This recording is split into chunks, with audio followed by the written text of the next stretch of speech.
Viewers எல்லாத்துக்கும் வணக்கம். Mostly Microsoft கண்டுபிடிச்ச ஒரு விஷயத்திலேயே ரொம்ப அதிகமாக யூஸ் பண்ணுற ஒரு அப்ளிகேஷன் அப்படின்னு பார்த்தீங்கன்னா எம்எஸ் ஆஃபீஸ் தான். அந்த எம்எஸ் ஆஃபீஸ்லையும் பார்த்தீங்கன்னா மைக்ரோசாஃப்ட் எக்ஸல் தான் பார்த்தீங்கன்னா மோஸ்ட்லி காமன்லி யூஸ்ட். எந்த ஒரு கார்பரேட்டில் இருந்தாலும் சரி, இல்லை நீங்கள் ஒரு சின்ன ஆஃபீஸில் இருந்தாலும் சரி, இன்னும் பார்த்தீங்கன்னா மொபைல்லேயே வந்து பார்த்தீங்கன்னா எக்ஸல் கோட் இருக்குது. ஸோ வந்து எக்ஸல் யூஸ் பண்ணாத யாருமே இருக்க மாட்டாங்க. பட் எக்ஸலில் இந்த அளவு எக்ஸல் வந்து பார்த்தீங்கன்னா ஒரு கடல் மாதிரி. அதை வந்து எக்கச்சக்கமான ஆயிரக்கணக்கான புக்ஸு மட்டும் எக்ஸலை பற்றி வந்திருக்கு, ஆயிரக்கணக்கான வீடியோஸும் இருக்குது. ஸோ வந்து எக்ஸல்ங்கிறது வந்து பார்த்தீங்கன்னா ஒரு கடல் மாதிரி இருந்தாலும் அதில் வந்து நம்ம இந்த ஒரு வீடியோ சீரிஸ் மாதிரி பார்க்க போகிறோம். கண்டினியூஸாக வந்து பேசிக்லேருந்து ஃபஸ்ட்டு பேசிக்லேருந்து போக அட்வான்ஸ்டாக போக போகிறோம். ஸோ வந்து உங்களுக்கு ஏதாச்சும் அட்வான்ஸ்டாக தெரியணும் அப்படின்னா இந்த எக்ஸல் பிளேலிஸ்ட்டோட லிங்க் வந்து பார்த்தீங்கன்னா டிஸ்கிரிப்ஷனில் இருக்குது. ஸோ வந்து அதில் போய்ட்டு நீங்கள் செக் பண்ணிட்டு பிளேலிஸ்ட்டை வரிசையாக பார்த்து எந்த வீடியோ போகணுமோ அந்த வீடியோவை எடுத்து நீங்கள் பார்க்கலாம். சரி, ஓகே, நம்ம இப்போ வீடியோக்குள்ளே போவோம். ஸோ இந்த வீடியோவில் என்ன பார்க்க போகிறோம் அப்படின்னா ரொம்ப பேசிக்கான விஷயங்கள் எல்லாரும் பார்க்க போகிறோம். சில வந்து பேசிக்கோட சில பேருக்கு தெரியாமல் இருக்கலாம். ஸோ பேசிக்கான விஷயம், பட் மிக எளிமையான முறையில் பார்க்க போகிறோம். ஸோ ஃபஸ்ட்டு எப்படி வந்து இது மாதிரி இதான் வந்து எக்ஸல் அப்படிம்பாங்க. ஸோ இதை பற்றி நான் டீட்டெயில் சொல்கிறேன். ஸோ இதில் வந்து பார்த்தீங்கன்னா நான் யூஸ் பண்ணுறது 2013 வெர்ஷன், அதை பற்றி நான் சொல்கிறேன். ஸோ வந்து இது ஓப்பன் பண்ணிட்டேன். ஸோ இதை வந்து ஓப்பன் பண்ணால் கூட எனக்கு தெரியாது அப்படின்னா கூட ஒன்றும் பிரச்சனை இல்லை. அதை எப்படி ஓப்பன் பண்ணுறது நான் சொல்கிறேன் பாருங்க. ஸோ இது வந்து இப்போ ஓப்பன் ஆகலை அப்படின்னா இந்த இடத்துல இது வந்து விண்டோஸ் 10. இதில் வந்து இந்த கார்னரில் போய் ஸ்டார்ட் பட்டன் இருக்குது பார்த்தீங்களா, இங்கே போய் கிளிக் பண்ணுங்கள். இங்கே கிளிக் பண்ணோன்னே இது மாதிரி ஓப்பன் ஆகும். இங்கே ஓப்பன் பண்ணோன்னே பார்த்தீங்கன்னா காமனான விஷயங்கள் மட்டும்தான் இருக்கும். ஸோ இதில் வந்து எங்கே எக்ஸல் இருக்குது அப்படின்னா இந்த இடத்துல போயிட்டு இங்கே இந்த ஒரு ட்ராப் டவுன் மாதிரி இருக்கும். இதை வந்து கிளிக் பண்ணி ட்ராக் பண்ணிக்கிட்டே வந்தீங்கன்னா ஆட்டோமேட்டிக்காக மைக்ரோசாஃப்ட் ஆஃபீஸ் அப்படின்னு இருக்குது பார்த்தீங்களா, 2013. அதாவது நான் 2013 யூஸ் பண்ணுறேன். நீங்கள் வந்து 2020 யூஸ் பண்ணாலும் சரி, இல்லை 2007 யூஸ் பண்ணால் கூட ஒன்றும் ப்ராப்ளம் இல்லை. நம்ம சொல்ல போகிறது எல்லாமே வந்து பார்த்திங்கன்னா 99% வந்து கவர் ஆகும். ஸோ 2020 இப்போ வந்து ஆஃபீஸ் 365 இதெல்லாம் பார்த்திங்கன்னா ரொம்ப அட்வான்ஸ்டு. பட் ஆனால் அந்தளவுக்கு அட்வான்ஸ்டு விஷயங்களை வந்து ரொம்ப அட்வான்ஸ்டு. அது வந்து பார்த்திங்கன்னா மிக சில சேஞ்சஸ் மட்டும்தான் அந்த இதுக்கு டிஃப்ரென்ஸ் இருக்குது. ஸோ அதனால் வந்து நீங்கள் எதுவுமே ஒரி பண்ண தேவையில்லை. ஸோ நம்ம இப்போ வந்து இதை எப்படி ஓப்பன் பண்ணுறது பார்ப்போம். மைக்ரோசாஃப்ட் ஆஃபீஸ் 2013 இருக்குது. ஸோ இதை கிளிக் பண்ணிங்க அப்படின்னா ஆட்டோமேட்டிக்காக இவ்வளோ இருக்கும். ஸோ ஆஃபீஸ் அப்படிங்கிறது வந்து பார்த்திங்கன்னா ஒரு பேக்கேஜ் மாதிரி. இந்த பேக்கேஜ் வந்து பார்த்திங்கன்னா நீங்கள் காசு கொடுத்து வாங்கலாம், அப்படி இல்லை அப்படின்னா ஆன்லைன்லேயே கூட கிடைக்கும். ஸோ இதை வந்து யார்ட்டையாச்சும் ஒருத்தர்கிட்ட வாங்கி இன்ஸ்டால் பண்ணிக்குவாங்க. இன்ஸ்டால் பண்ணோன்னே பார்த்தீங்கன்னா மைக்ரோசாஃப்ட் ஆஃபீஸுக்கு கீழே பார்த்தீங்கன்னா இவ்வளோ விஷயம் இருக்குது. நம்ம ஆல்ரெடி ஆசஸை பற்றி வீடியோஸ் இருக்குது. அதே மாதிரி பார்த்தீங்கன்னா பவர் பாயிண்ட் வந்து மோஸ்ட்லி யூஸ்டு, அதுவும் பற்றி நம்ம கூட வீடியோ இருக்குது. ஸோ இதெல்லாம் வந்து ஆல்ரெடி நம்ம வீடியோஸ் இருக்குது. நம்ம இப்போ பார்க்க போகிறது எக்ஸல் 2013. இது இங்கே இருக்குது பார்த்தீங்கன்னா, இதை கிளிக் பண்ணணும். கிளிக் பண்ணிங்க அப்படின்னா ஆட்டோமேட்டிக் ஸோ இது மாதிரி இது ஓப்பன் ஆகும். ஸோ இங்கேருந்து ஓப்பன் பண்ணுறதுக்கு பதிலாக இன்னும் சில ஈஸியான விஷயங்கள் இருக்குது. எப்படி அப்படின்னா இங்கே போய்ட்டும் நீங்கள் வந்து இந்த இடத்துல கார்னரில் கிளிக் பண்ணி மேலே போகிறது கஷ்டமாக இருக்குங்களா, அதனால் இங்கே சர்ச் பட்டன் இருக்குது பார்த்தீங்களா, கிளிக் பண்ணிட்டு டைப் பண்ணுங்கள் ECL அப்படின்னு டைப் பண்ணி ஆட்டோமேட்டிக்காக எக்ஸல் 2013 வந்துடும். ஸோ இங்கே வந்து என்ன பண்ணுங்கள், ரைட் கிளிக் பண்ணுங்கள். ஃபஸ்ட்டு ரைட் கிளிக் பண்ணிட்டு இதில் பின் டு ஸ்டார்ட் அப்படின்றது இதை கிளிக் பண்ணிங்க அப்படின்னா இங்கே இந்த ஸ்டார்ட் பட்டனில் இங்கே கிளிக் பண்ணினாவே ஆட்டோமேட்டிக்காக வந்துடும். ஸோ மறுபடியும் வந்து பார்த்தீங்கன்னா ரைட் கிளிக் பண்ணுங்கள். இப்போ வந்து பின் டு டாஸ்க் பார் இருக்குன்றது இதையும் கிளிக் பண்ணுங்கள். ஸோ இதை கிளிக் பண்ணதுக்கப்புறம் இது வந்து ஸ்டார்ட் பட்டன், இது வந்து பார்த்திங்கன்னா டாஸ்க் பார் அப்படிம்பாங்க. ஸோ இங்கே பின் பண்ணிட்டேன் அப்படின்னா ஆட்டோமேட்டிக்காக நம்ம இங்கேருந்தோ இல்லை வந்து இங்கேருந்தோ ஓப்பன் பண்ணிக்கலாம். ஸோ எக்ஸாம்பிளுக்கு வந்து கிளிக் பண்ணுங்கள். நான் போயிட்டு இங்கே பாருங்கள் ஸ்டார்ட் பட்டனை கிளிக் பண்ண அப்படின்னா ஆட்டோமேட்டிக்காக எக்ஸலில் வந்து இங்கே ஸ்டார்ட் மெனுவிலே இந்த இடத்துல வந்துடுது பார்த்தீங்களா. ஸோ வந்து டக்குன்னு கிளிக் பண்ணி நீங்கள் எடுத்துக்கலாம். ஸோ இப்படி தான் வந்து நீங்கள் எக்ஸலை ஓப்பன் பண்ணணும். ஸோ இதை கிளிக் பண்ண உடனே இங்கே ஓப்பன் ஆகும். அப்புறம் பார்த்தீங்கன்னா இது மாதிரி தான் இருக்கும். ஸோ ஃபஸ்ட்டு வந்து இந்த புக் 1 அப்படிங்கிறது வந்து பார்த்தீங்கன்னா நேமு, இதெல்லாம் ரீநேம் பண்ணுறதுலாம் வந்து லேட்டராக பார்ப்போம். ஸோ வந்து புக் 1 அப்படின்னு தான் எப்போதுமே ஓப்பன் ஆகும். ஸோ வந்து ஷார்ட்கட் வந்து இன்னொரு எக்ஸல் ஓப்பன் பண்ணுறதுக்கு Ctrl+N ப்ரெஸ் பண்ணிங்கன்னா ஆட்டோமேட்டிக்காக 2 எக்ஸல் ஓப்பன் ஆயிடுச்சு. இங்கே புக் 2 இருக்குது பார்த்தீங்களா, நேம் சேஞ்ச் ஆயிடுச்சு. ஸோ இங்கே போய்ட்டு நான் காட்டுறேன் பாருங்கள் உங்களுக்கு. இது வந்து புக் 1, இது வந்து புக் 2, 2 ஒர்க் புக் வந்து ஓப்பன் ஆயிடுச்சு. ஸோ வந்து Ctrl+N கொடுத்தீங்கன்னா ஆட்டோமேட்டிக்காக புதுசு ஓப்பன் ஆகும். ஸோ இப்படி தான் வந்து ஒரு எக்ஸலை நம்ம ஓப்பன் பண்ணணும் அப்படின்னு தெரிஞ்சுக்கோங்க. இன்னும் சில டைம் பார்த்தீங்கன்னா இந்த இடத்துல ஃபைல் இருக்குது பார்த்தீங்களா, ஃபைலை கிளிக் பண்ணிங்க அப்படின்னா நிறைய இது ஓப்பன் ஆகும். இதெல்லாம் இருக்குது. நான் இதெல்லாம் வந்து வரப்போகிற பாட்டில் சொல்கிறேன். பட் ஆனால் இதில் வந்து இம்பார்ட்டன் நம்ம பார்க்க வேண்டியது புதுசாக ஒன்று ஓப்பன் பண்ணணும் அப்படின்ட்டு நியூக்கு போனீங்க அப்படின்னா ஸோ இது வந்து பார்த்திங்கன்னா இந்த இடத்துல பிளாங்க் ஒர்க் புக் அப்படின்ட்டு பார்த்தீங்களா. ஸோ வந்து நான் இதை கிளிக் பண்ணேன் அப்படின்னா ஆட்டோமேட்டிக்காக பிளாங்காக ஒரு புது ஒர்க் புக் ஓப்பன் ஆகும். ஸோ இதெல்லாம் என்ன அப்படின்னு பார்த்தீங்கன்னா இதெல்லாம் வந்து நிறைய டெம்ப்ளேட்ஸ் இருக்குது. ஒவ்வொன்று பார்த்தீங்கன்னா இங்கே பார்த்தீங்கன்னா இது ஹவுஸ் ஹோல்ட் மந்த்லி பட்ஜெட். இப்போ வந்து நீங்கள் ஒரு எது ரிலேட்டடாக ஒர்க் பண்ணாலும் சரி, இந்த இடத்துல போயிட்டு ஃபினான்ஸ் அப்படின்னு டைப் பண்ணிங்கன்னா அது ரிலேட்டட் டெம்ப்ளேட் எல்லாமே வந்துடும் உங்களுக்கு. ஸோ அதுலேருந்து நீங்கள் எடுத்துக்கலாம். ஓகேங்களா. தௌசண்ட்ஸ் ஆஃப் டெம்ப்ளேட் இருக்கும். ஸோ வந்து கம்ப்ளீட்டாக டைப் பண்ணிங்கன்னா அது ரிலேட்டட் டெம்ப்ளேட் வரும். ஸோ அதிலிருந்து நீங்கள் எடுத்துக்க முடியும். ஸோ உதாரணத்துக்கு வந்து பார்த்தீங்கன்னா அகடமிக் காலண்டர் ஸ்கூல் காலேஜஸில் யூஸ் பண்ணுறது வந்து பார்த்தீங்கன்னா இந்த இதில் கிளிக் பண்ணிங்க அப்படின்னா ஆட்டோமேட்டிக்காக அந்த காலண்டர் மெயின்டைன் பண்ணுறதுக்கான டெம்ப்ளேட் வரும். அதை பற்றி நம்ம டீட்டெயிலாக பார்ப்போம். ஸோ இப்போதைக்கு நீங்கள் தெரிஞ்சுக்க வேண்டியது இந்த நியூவில் வந்தீங்கன்னா பிளாங்காகவும் ஒன்று ஓப்பன் பண்ணலாம், இல்லை ஆல்ரெடி ஆன்லைனில் இருக்கிற இல்லை ஆஃப்லைனில் இருக்கிற டெம்ப்ளேட்டையும் நீங்கள் வந்து ஓப்பன் பண்ணிக்கலாம். நான் வந்து பிளாங்காக ஒன்று ஓப்பன் பண்ணிக்கிறேன். கிளிக் பண்ணோடனே ஆட்டோமேட்டிக்காக புதுசாக ஒன்று ஓப்பன் ஆயிடுச்சு. ஓகேங்களா. அடுத்தது வந்து இது மாதிரி தான் சீட் இருக்கும். ஸோ இது வந்து பார்த்தீங்கன்னா ஒர்க் சீட் அப்படிம்பாங்க. ஸோ வந்து இந்த என்டையர் புக் எக்ஸல் இருக்குது பார்த்தீங்களா, புக் 3ன்னு இருக்கிறது பார்த்தீங்கன்னா ஒர்க் புக் அப்படிம்பாங்க. என்டையர் இதை வந்து புக் அப்படிம்பாங்க. ஒரு புக்னா நார்மலாக எப்படி இருக்கும், புக் ஒரு பெரியஸாக இருக்கும் பார்த்தீங்களா, அதான் புக். சீட் அப்படின்னா புக்குக்குள்ளே இருக்கிற ஒவ்வொன்றா செப்பரேட்டாக இருக்கிறத சீட் அப்படிம்பாங்க, பக்கம் அப்படிம்பாங்க தமிழில் சொல்ல போனால் டேரெக்டாக. ஸோ வந்து இங்கே வந்து பார்த்தீங்கன்னா இந்த பாட்டமில் இருக்குது பார்த்தீங்கன்னா இதில் சீட்டுன்னு இருக்குது, சீட் 1ன்னு இருக்குது. ஸோ இங்கே வந்து ஒரு சீட் இருக்குது. ஸோ இதை வந்து இன்னொரு சீட்டை ஓப்பன் பண்ணணும். இங்கே ஒரு சில டேட்டா ஆட் பண்ணுறேன். இப்போ வந்து இங்கே வந்து சும்மா எக்ஸாம்பிள் 1, 2ன்னு ஆட் பண்ணுறேன்னு வைங்க. ஸோ வந்து அடுத்த இதில் வந்து இன்னொரு இது நான் இது ஆட் பண்ணணும் அப்படின்னா இந்த இடத்துல நியூ சீட்டுன்னு இருக்குது பார்த்தீங்களா, இதை கிளிக் பண்ணிங்க அப்படின்னா சீட் 1 சீட் 2. இப்போ வந்து பார்த்தீங்கன்னா இங்கே வந்து நீங்கள் 3, 4 என்ன டேட்டா வேணாலும் என்டர் பண்ணிக்கலாம். ஸோ இது மாதிரி பார்த்தீங்கன்னா நீங்கள் வந்து 255 புது பக்கங்களை புது சீட்ஸை வந்து உங்களால் ஓப்பன் பண்ண முடியும். ஸோ அந்த சீட்ஸ் எல்லாம் சேர்ந்தது தான் வந்து பார்த்தீங்கன்னா ஒரு ஒர்க் புக், அதாவது ஒரு புக் அப்படின்னு வச்சுக்கலாம்.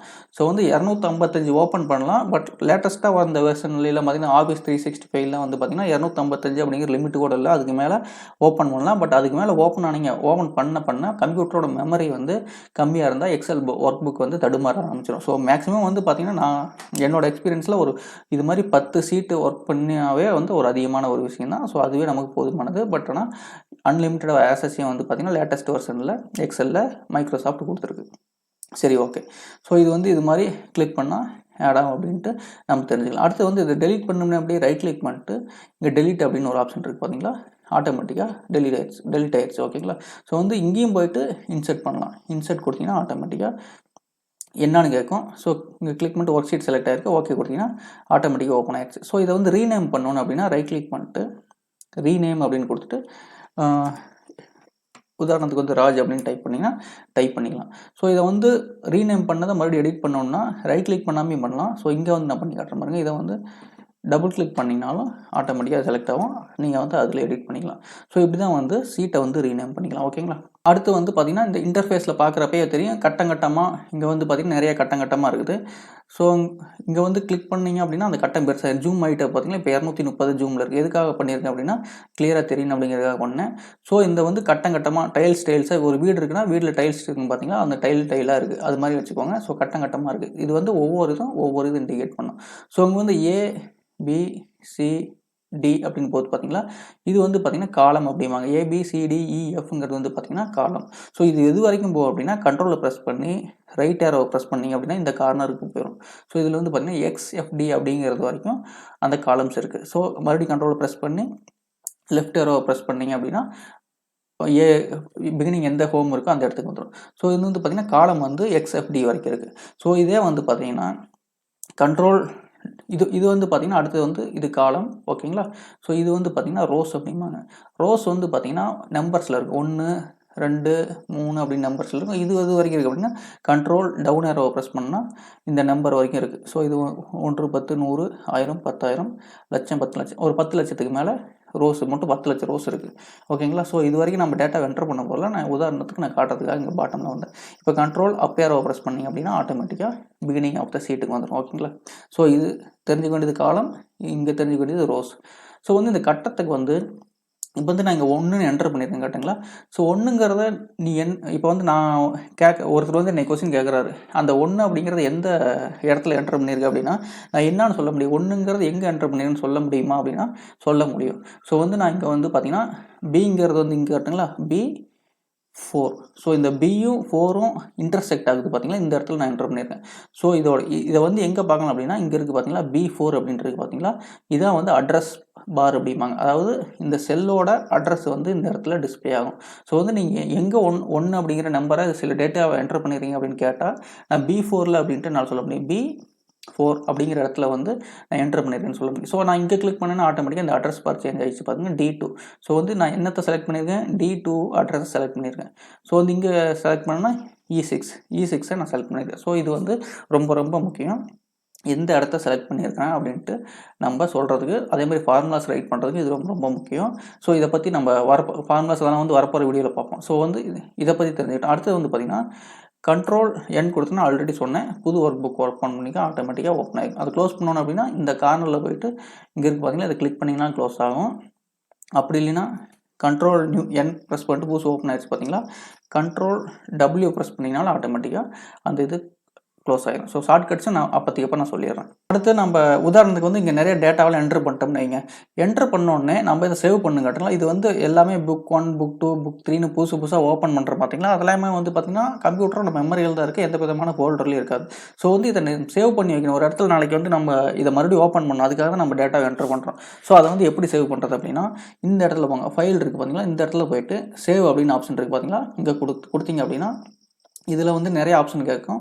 ஸோ இதில் வந்து பார்த்திங்கன்னா ஒன் டிரைவ்ங்கிறது வந்து பார்த்திங்கன்னா மைக்ரோசாஃப்ட்லேயே கொடுக்குறது. இதை நீங்கள் ஒன் டிரைவில் சேவ் பண்ணிங்கன்னா எங்கே வேணாலும் போய் எடுத்துக்கலாம். ஸோ நான் அதை யூஸ் பண்ண போகிறது கிடையாது, என்னோட கம்ப்யூட்டர்லேயும் நான் சேவ் பண்ணுறேன் போகிறேன்.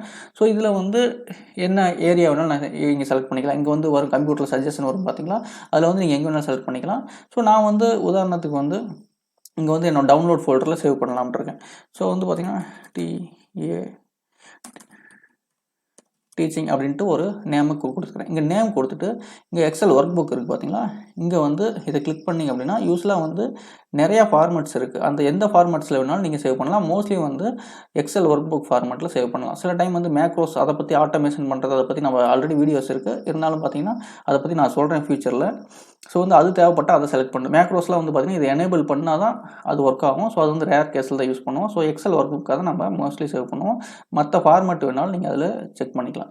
செக் பண்ணிட்டு ஓகே கொடுத்து சேவ் கொடுத்தீங்க அப்படின்னா ஆட்டோமேட்டிக்காக இங்கே பாருங்கள், இப்போ இதோட நேம் வந்து டீச்சிங்னு மாறிடுச்சு. இப்போ இது எங்கே இருக்குது அப்படின்னா டவுன்லோட்ஸ் அப்படிங்கிற ஃபோல்டரில் வந்து போய் பார்த்தீங்கன்னா கம்ப்யூட்டரில் அந்த ஃபைல் இருக்கும். ஒருவேளை நம்ம ஒர்க் பண்ணிகிட்ருக்கேன், இந்த டீச்சிங்கிறத ஒர்க் பண்ணிகிட்ருக்கேன், பட் இந்த ஃபைலை வந்து நான் எதுவுமே சேஞ்ச் பண்ணக்கூடாது, ஓகேங்களா. பட் ஆனால் புதுசாக ஒரு ஃபைலை இதிலேருந்து நான் இருக்கிற டேட்டாவை எடுத்துகிட்டு புதுசாக ஒன்று நான் க்ரியேட் பண்ணிக்கணும். அதில் ஒர்க் அவுட் பண்ணி அது வேறு எங்களுக்கு சென்ட் பண்ணணும் அப்படின்னா இதை டெம்ப்ளேட் மாதிரி வச்சுக்கிட்டு நான் அது இது பண்ணலாம். ஸோ இங்கே போய்ட்டு ஃபைலை கிளிக் பண்ணுங்கள். கிளிக் பண்ணிட்டு சேவ் கீழே சேவ் அஸ்ன்னு ஒரு ஆப்ஷன் இருக்குது பார்த்தீங்கன்னா, அந்த சேவ் அஸை கிளிக் பண்ணிங்க அப்படின்னா எந்த ஃபோல்டர் கிடைக்கும் டவுன்லோட்ஸ் அப்படின்ட்டு கொடுத்துட்டு ஆட்டோமேட்டிக்காக இப்போ டீச்சிங்கிறது ஆல்ரெடி இருக்குது. இப்போ இருக்கிற ஃபைல் நான் வந்து புது ஃபைலை க்ரியேட் பண்ணுறேன். டீச்சிங் நியூ அப்படின்னு க்ரியேட் பண்ணிட்டு சேவ் கொடுத்தேன் அப்படின்னா ஆட்டோமேட்டிக்காக இந்த ஃபைல் நேம் வந்து டீச்சிங் நியூன்னு மாறிடுச்சு. ஸோ வந்து டீச்சிங்கிற ஃபைலும் ஆல்ரெடி இருக்கிறது அப்படியே இருக்கும். நான் இனிமேல் ஒர்க் பண்ண போகிறது எல்லாமே பார்த்தீங்கன்னா டீச்சிங் நியூ அப்படிங்கிற ஃபைலில் தான் ஒர்க் பண்ண போகிறேன். ஸோ அதான் வந்து பார்த்திங்கன்னா சேவஸ், அதாவது புதுசாக இருக்கிற ஃபைலை வந்து புதுசாக ஒன்று க்ரியேட் பண்ணிட்டு அந்த பழைய ஃபைலை எதுவுமே மாற்றாமல் அப்படியே வச்சுக்கிட்டு புது ஃபைலில் ஒர்க் பண்ணுறதுக்காக தான் இந்த சேவஸ் அப்படிங்கிற ஆப்ஷனை யூஸ் பண்ணுறோம். ஸோ இதில் வந்து பார்த்திங்கன்னா ஆட்டோமேட்டிக்காக நீங்கள் வந்து இப்போ புதுசாக நான் வந்து 4 5 அப்படின்ட்டு ஏதோ ஒன்று நம்பர் என்டர் பண்ணிடுறேன்.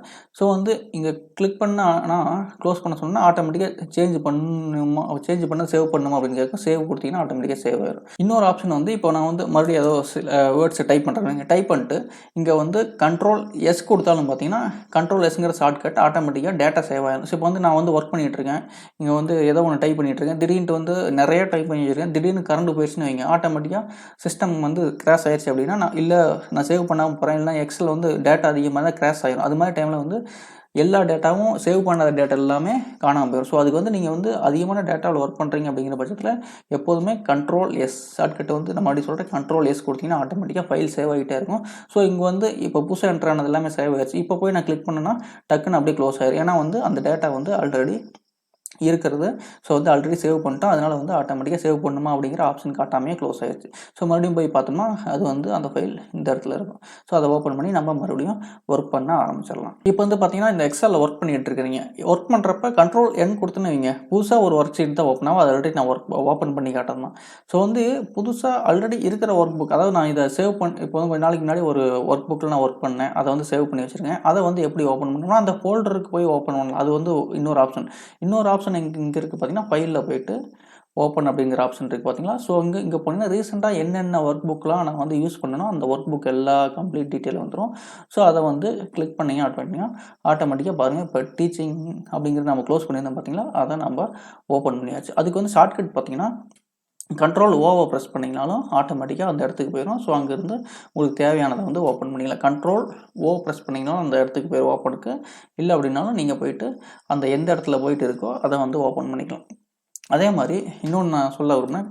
கண்ட்ரோல் ஓவை கொடுத்துட்டு இங்கே இருக்குது பார்த்தீங்களா, இதை வந்து இந்த ஒர்க் ஷீட்டை வந்து நீங்கள் அடிக்கடி யூஸ் பண்ணீங்க அப்படின்னா ரைட் கிளிக் பண்ணி ஆட்டோமேட்டிக்காக பின் டு லிஸ்ட் அப்படின்னு கொடுத்துட்டிங்கன்னா ஆட்டோமேட்டிக்காக இந்த லிஸ்ட்டில் வந்து எப்போதுமே இருக்கும். ஸோ வந்து இது வந்து ஆர்டர் எப்படி இருக்குது அப்படின்னா, எதெல்லாம் லேட்டஸ்ட்டாக ஓப்பன் பண்ணால் அதெல்லாம் வந்துட்டுருக்கு. இது வந்து லேட்டஸ்ட்டாக ஓப்பன் பண்ணது, அதுக்கு முன்னாடி இது அப்படின்னு போயிட்டுருக்கு. பட் ஆனால் இந்த டீச்சிங் நியூ வந்து பார்த்தீங்கன்னா இன்னுமே எத்தனை டைம் வந்து நீங்கள் எந்த ஒர்க் புக் ஓப்பன் பண்ணாலும் சரி, இது இந்த இடத்துலையே தான் இருக்குது. என்ன காரணம் அப்படின்னா, இதை வந்து இந்த இடத்துல பின் பண்ணி வச்சிட்டோம். ஸோ வந்து இந்த இடத்துல அடிக்கடி யூஸ் பண்ணுறதெல்லாம் வந்து பார்த்தீங்கன்னா இந்த இடத்துல பின் பண்ணி வச்சுக்கோங்க. ஸோ எடுக்கிறதுக்கு வந்து வசதியாக இருக்கும். ஸோ அதை கிளிக் பண்ணி அன்பின் ஃப்ரம் த லிஸ்ட் கொடுத்தீங்கனாலும் ஆட்டோமேட்டிக்காக அது அன்பின் ஆயிரும். சரி, ஓகே. இப்போ வந்து இந்த செல், ரோஸ், காலம்ஸ் எல்லாம் பார்த்தோன்னா இப்போ வந்து என்ன பார்க்க போகிறோம் அப்படின்னா, ஒரு டேட்டாவை எப்படி என்டர் பண்ணுறது அப்படின்ட்டு. என்டர் பண்ணுறதுக்கு வந்து ஒரு பேசிக்கான விஷயம். ஸோ அது வந்து நம்ம தெரிஞ்சுக்கலாம். அது சில ட்ரிக்ஸும் இருக்குது. அந்த ட்ரிக்ஸையும் நம்ம இப்போ பார்க்க போகிறோம். உதாரணத்துக்கு வந்து நான் ஒரு பில் டைப் பண்ணுறது எப்படி அப்படின்னு காட்டுறேன் பாருங்கள். இங்கே வந்து நம்பர் வந்து என்டர் பண்ணோம்னு வைங்க. ஸோ இங்கே வந்து நம்பர் என்டர் பண்ணணும். ஸோ இங்கேருந்து ஆரம்பிக்கிறேன்னு வைங்க. மேலே வேறு ஒரு ஹெட்டிங் கொடுக்க போகிறேன் அப்படிங்கிற காரணத்தினால நான் நம்பரை வந்து இங்கேருந்து என்டர் பண்ணுறேன். ஸோ இங்கே வந்து 1, 2 ஓகேங்களா. ஸோ இங்கே 10 இருக்குன்னு வைங்க. 1, 2, 3 அப்படின்னு டைப் பண்ணிகிட்டே போகணும் கரெக்டுங்களா, 10 வரைக்கும். ஸோ அதுக்கு பதில் என்ன பண்ணலாம் அப்படின்னா 1, 2 அப்படின்னு டைப் பண்ணதுக்கப்புறம் இது 2 செலக்ட் பண்ணுங்கள். செலக்ட் பண்ணிவிட்டு இந்த கார்னர் இருக்குது பார்த்தீங்களா, இதை வச்சுட்டு அப்படியே ட்ராக் பண்ணி இழுத்துக்கிட்டே போங்க. ஸோ இழுத்துட்டு போகிறப்ப பார்த்தீங்கன்னா இந்த இடத்துல, அதாவது இங்கே மேலே பார்த்தீங்கன்னா நம்பர் தெரியும் சைடில், இந்த பாட்டமுக்கு சைடில் நம்பர் தெரியும்.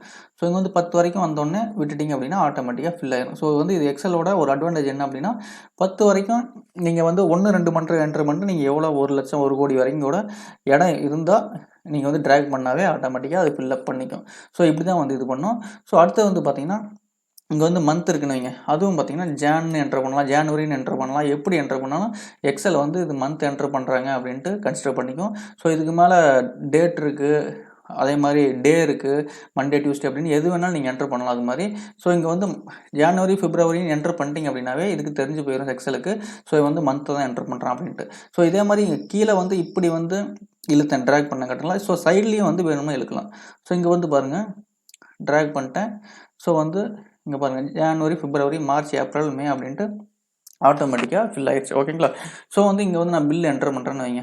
பில்லு வந்து ஃபஸ்ட்டு வெஜிடபிள் அப்படின்னா வெஜிடபிள்னு டைப் பண்ணிக்கிறேன். அடுத்து வந்து பார்த்தீங்கன்னா ஃப்ரூட்ஸ் அப்படின்னா FRUITS அப்படின்னு டைப் பண்ணிக்கிறேன். ஸோ ஃபஸ்ட்டு எப்படி என்டர் பண்ணோம்னா இங்கே கிளிக் பண்ணிட்டு என்டர் பண்ணணும்னா ஆட்டோமேட்டிக்காக இப்போ வந்து பார்த்தீங்கன்னா எக்ஸாம்பிள் வந்து ரைஸ் 100 kg அப்படின்னா ரைஸ் 100 kg அப்படின்னு நீங்கள் அந்த இதை இப்படி டேபு கொடுத்துட்டிங்கன்னா ஆட்டோமேட்டிக்காக அடுத்த செல்லுக்கு போய் இந்த செல்லேருந்து அடுத்த செல்லுக்கு போயிடும். ஸோ இங்கேருந்து நான் இப்போ உதாரணம் நான் இங்கேருந்து கீழே வரணும் அப்படின்னா டவுன் ஏரோவை ப்ரெஸ் பண்ணணும். ஸோ வந்து லெஃப்ட் சைட் பண்ணணும்னா லெஃப்ட் ஏரோ, ரைட் சைடு பண்ணணும் ரைட் ஏரோ, மேலே போகணுன்னா அப் ஏரோ. ஸோ இது மாதிரி தான் என்டர் பண்ணணும். ஸோ அடுத்தது வந்து பார்த்தீங்கன்னா நான் வந்து என்டர் பண்ணிட்டேன். இது வந்து 100 kg தப்பு, அது வந்து பார்த்தீங்கன்னா 10 kg அப்படின்னா அதை எப்படி எடிட் பண்ணுறது அப்படின்னா, ஒருவேளை நீங்கள் F2 என்டர் பண்ணாலும் ஆட்டோமேட்டிக்காக உள்ளே போய் எடிட் பண்ண ஆரம்பிச்சிடும். அப்படி இல்லைனா டபுள் கிளிக் பண்ணிங்கனாலும் இங்கே பாருங்கள் உள்ளே வந்து இப்போ ஒரு கர்சர் மாதிரி தெரியுது பார்த்தீங்கன்னா, இந்த இடத்துல ஒரு கர்சர் மாதிரி தெரியும்.